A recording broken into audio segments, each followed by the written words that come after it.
Ladies and gentlemen, the quality of your life will always be measured by the quality of your thoughts. Everything begins there. Thoughts are the architects of destiny, the silent engineers of the future, and the invisible hands that shape every action. If you want to change your circumstances, you must first change the conversation taking place in your own mind, because the truth is, your mind is either your best friend or your worst enemy. Think about it. Success doesn't begin in the boardroom. It begins in the brain room. Wealth is not first in the bank. It is first in belief. Happiness is not found in possessions. It is found in perceptions. And the secret to rising above mediocrity is not in luck or chance, but in mastering the patterns of thought that govern your decisions. The great divide between those who live with purpose and those who drift through life is not education, not opportunity, not even background. It is thought. One person says, I can, and builds a future. Another says, I can't, and destroys possibility before it even has a chance. The battlefield of life is won or lost in the 6 inches between your ears. So today, I want you to prepare yourself, not just to hear words, but to reshape the very fabric of your thinking. Because once you think better thoughts, you will make better choices. And when you make better choices, you build a better life. This is the doorway to transformation, and it all begins here. Ladies and gentlemen, let us pause for a moment and recognize something powerful. Before a building stands tall, before a bridge stretches across the water, before a masterpiece is painted, before a symphony is written, everything first existed as a thought, a simple thought, invisible, intangible, and yet that single spark in the mind was the seed of creation. Your life is no different. The life you are living today is nothing more than the harvest of thoughts planted long ago. Some were planted by you, others by parents, teachers, friends, and society. But make no mistake, what you consistently think, you eventually create. Thoughts shape reality before actions ever begin. Think of the farmer. He does not stand in the field and say, I wish for corn, and expect it to appear out of thin air. No, he plants the seed first. The soil never argues. The ground never resists. It simply returns whatever was planted. If the farmer plants wheat, wheat comes up. If he plants thorns, thorns rise. The soil is neutral. It only multiplies the seed. The human mind is that soil, and thoughts are those seeds. Your mind does not argue with you. It simply takes what you plant, waters it with repetition, feeds it with emotion, and delivers it back to you in the form of actions, habits, and results. If you plant doubt, doubt grows. If you plant courage, courage rises. If you plant poverty thinking, you reap lack. If you plant prosperity thinking, you reap abundance. Now here's the real challenge. Most people are careless gardeners. They let weeds of fear, doubt, and negativity grow without resistance. They repeat phrases like, I can't, I'm not good enough, life is unfair, nothing works for me. And then they are surprised when their life reflects that harvest. Friends, don't be surprised by the fruit if you're not paying attention to the seed. Thought always comes before action. Consider this. No one wakes up one day and suddenly finds themselves successful without first entertaining the thoughts of success. No one builds a business without first dreaming of possibility. No one runs a marathon without first thinking, I can do this. The body follows the mind. The hand moves where the thought directs. But here's the beautiful truth. You can decide what seeds to plant. You are not a prisoner of yesterday's thoughts. If you've been planting weeds, you can choose today to pull them up and begin a new garden. And while you may not see the harvest instantly, just like the farmer doesn't see the crop the next morning, time will always reward consistent planting. Let's take an example. Imagine 2 individuals. One wakes each day and says, I'll never get ahead. Life is against me. I'm unlucky. I don't have the right opportunities. That thought shapes their posture, their actions, their decisions. They avoid risks, dismiss opportunities, and attract people who think the same way. Life becomes a self-fulfilling prophecy. The other individual wakes and says, today I'm going to grow. Life is full of opportunities. I may not control everything, but I can control my effort, my learning, my choices. That thought changes how they speak, how they walk, how they act. And little by little, those thoughts attract doors, mentors, and possibilities. That too becomes a self-fulfilling prophecy. Both are living proof of the same principle, though. HTS shape reality before actions ever begin. Now, some people might argue, but thoughts alone don't change anything. You need action. And they are right, but here's the truth. Action without thought is misdirected, scattered, weak. It is thought that gives action its aim, its purpose, its fire. Without thought, action is wasted energy. But with the right thought, action becomes destiny in motion. Take the invention of the airplane. For centuries, humans thought it's impossible for man to fly, and so no one tried. But then 2 brothers thought differently. They said, why not? That single thought challenged centuries of limitation. And because the thought was bold, it demanded action. Today, millions of people fly across the world daily because two men dared to think a better thought before lifting a single piece of wood. The same is true for your life. Every limitation you accept begins in the mind. Every breakthrough you experience begins there too. The question is, what thoughts are you giving permission to shape your tomorrow? Let me challenge you with something practical. Begin to treat your thoughts like precious seeds. Every morning, ask yourself, what am I planting today? Am I planting worry or am I planting vision? Am I planting excuses or am I planting discipline? Am I planting fear or am I planting faith? And here's the secret. You cannot plant both. The soil cannot give you wheat and thorns at the same time. Life will give you the dominant seed you consistently water. But remember this, better thoughts require intention. You must choose them. They don't come by accident. Negativity is automatic, just like weeds. It grows without effort. But positivity requires discipline. Just like crops, it requires planting, watering, guarding. So, guard your mind. Protect it from the poisons of cynicism, gossip, and doubt. Feed it with books that expand your vision. Surround it with people who elevate your thinking. Nurture it with gratitude, affirmations, and reflection. Because your mind is the workshop of your future, and whatever you build there will become the reality you walk into tomorrow. Let me close this thought with a story. There was once a young man who dreamed of being a great sculptor. He would stare at blocks of marble and imagine what could be carved from them. People mocked him. They said, "It's just stone, nothing more." But he replied, "No, within this stone there is an angel, and I am setting it free." With every strike of the chisel, he brought thought into reality. That young man was Michelangelo. And so it is with your life. Right now, you may see nothing but a block of marble, circumstances that look unshaped, rough, ordinary. But if you dare to think a better thought, if you dare to imagine the angel within, if you dare to believe that the masterpiece is already inside, then with the steady chiseling of consistent action guided by powerful thought, your life too can become a work of art. Remember this truth and carry it with you always. Thoughts shape reality before actions ever begin. Guard them, plant them, nurture them, for your future is already growing in the garden of your mind. Ladies and gentlemen, if there is one voice you cannot escape in this lifetime, it is the voice inside your own head. You can step away from a noisy crowd, you can turn off the television, you can avoid certain people, but you cannot run away from yourself. And here is the truth. What you continually whisper to yourself will eventually become the story you live. Self-talk is not small talk. It is not background noise. It is the steering wheel of your destiny. The power of self-talk determines the directions of life. Now, I want you to picture something. Imagine two pilots flying identical planes. Both start from the same runway, but one adjusts his compass by just 1 degree. At first, the difference seems tiny, almost invisible. But after hundreds of miles, that 1 degree shift takes them to completely different destinations. That is what self-talk does. It seems small in the moment. A thought here, a phrase there, but repeated daily, it changes the course of your life entirely. When you say to yourself, "I can't," you program your brain to stop trying. When you say, "I can," you awaken creativity, courage, and persistence. When you tell yourself, "I'm unlucky, I'm unworthy, I'll never make it," life responds by giving you more of what confirms those words. But when you affirm, "I'm capable, I'm growing, I'm on my way," life begins to rearrange itself to align with that belief.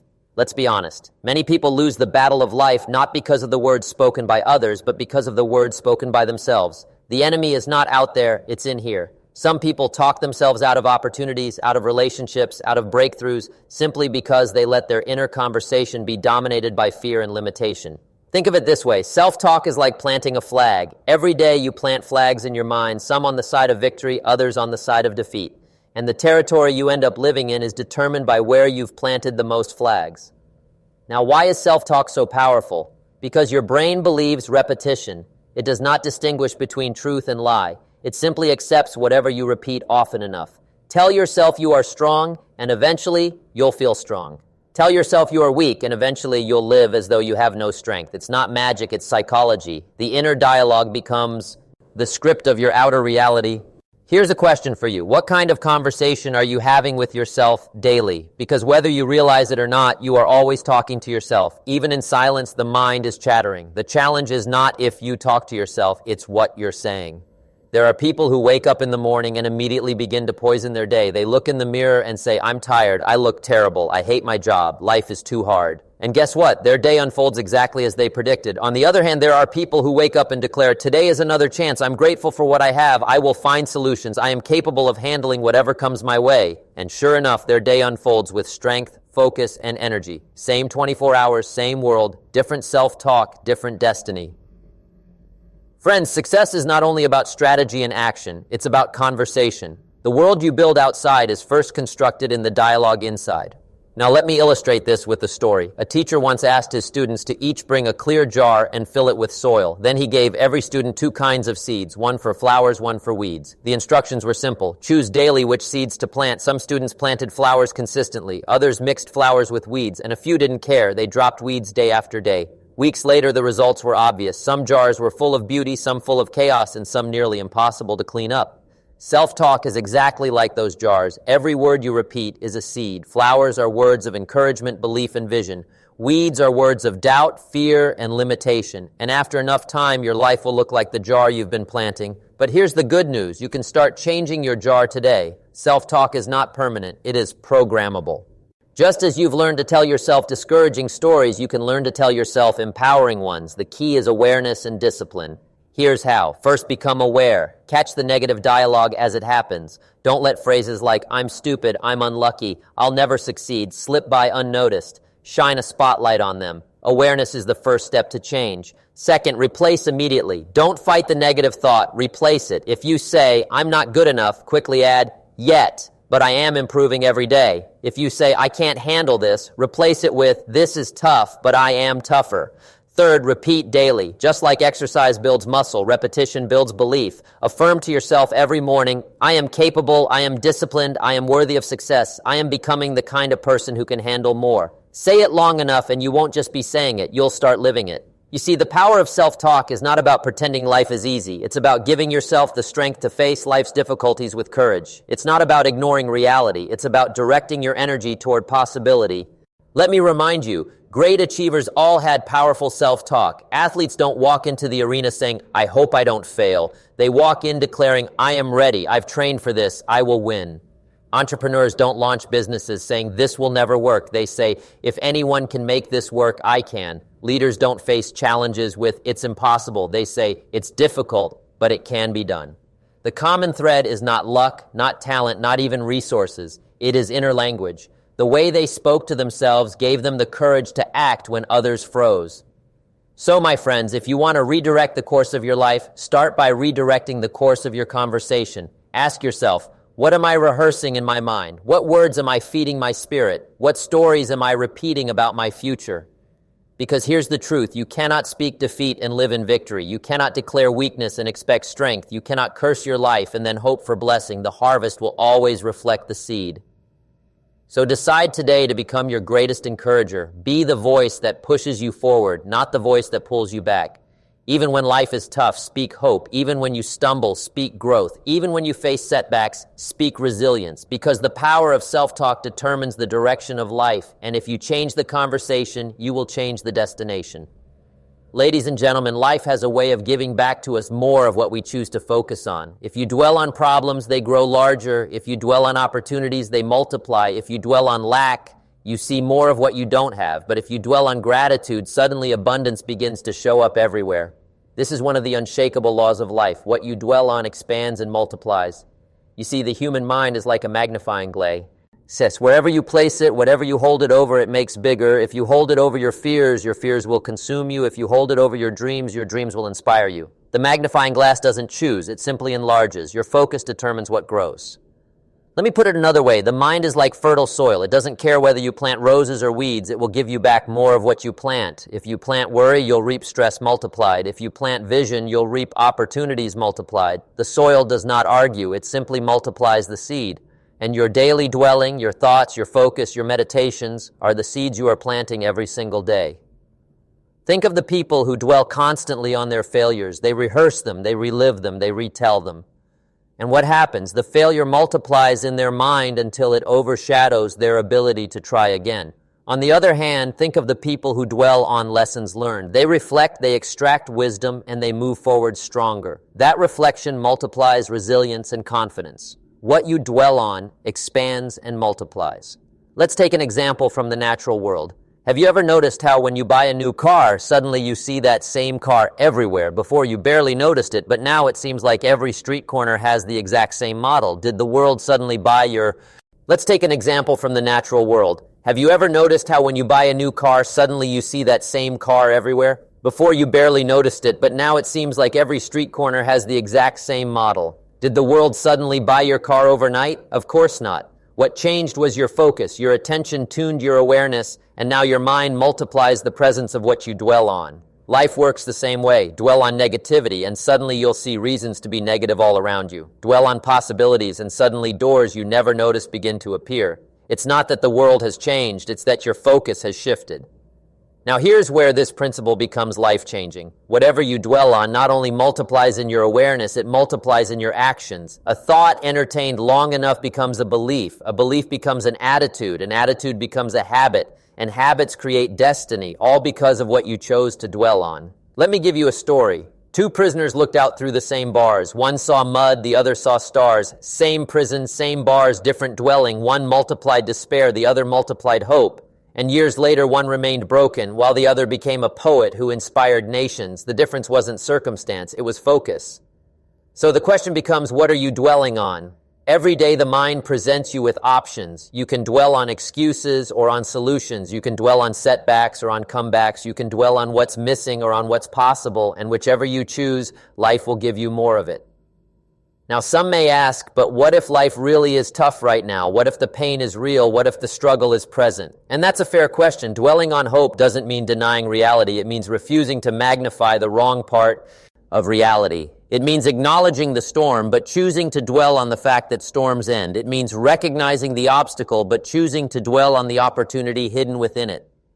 Because here's the truth, there is always something to dwell on. Even in difficulty, there is growth. Even in loss, there is a lesson. Even in pain, there is purpose. But you will only find it if you choose to focus on it.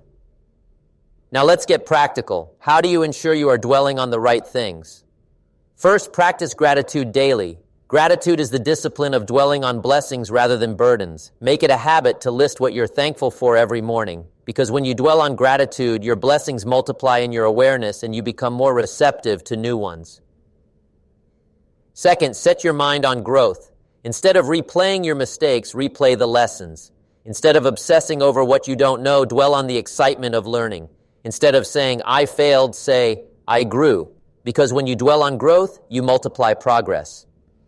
Third, guard your inputs. What you read, watch, and listen to determines what you dwell on. If you feed on constant negativity, your thoughts will multiply accordingly. But if you feed on wisdom, inspiration, and knowledge, then that too will multiply. Fourth, use visualization. See the life you want, the person you want to become, the future you want to build. Dwell on it until it feels real. The mind cannot distinguish between a vividly imagined reality and an actual one. Dwell long enough and your actions will align to bring it forth. Friends, you don't get in life what you wish for. You get what you dwell on. Wishes fade. Dwelling multiplies. Let me share one more story. A young man once asked a wise mentor, why is it that some people seem to attract success while others struggle endlessly? The mentor smiled and said, because success is not attracted to need. It's attracted to focus. People who dwell on lack multiply lack. People who dwell on value multiply value. The world gives back to them what they give their mind to. And that is the secret. Life is always multiplying something for you. The only question is, are you multiplying fear or faith, doubt or determination, worry or wisdom? Let me remind you, dwelling is not passive, it's powerful. What you rehearse, you reinforce. What you magnify, you multiply. And what you multiply, you eventually manifest.